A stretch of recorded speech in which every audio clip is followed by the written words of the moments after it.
மூஞ்சி காட்டுப்ப ஏன் மூஞ்சி காட்டுப்ப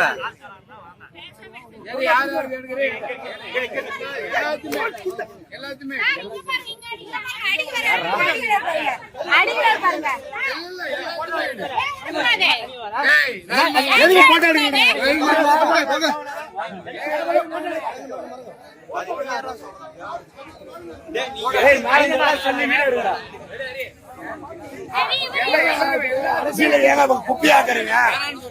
குப்பைதான் பண்றானுங்க கேவலமா இல்ல காசு வாங்கி தின்றதுக்கு காசு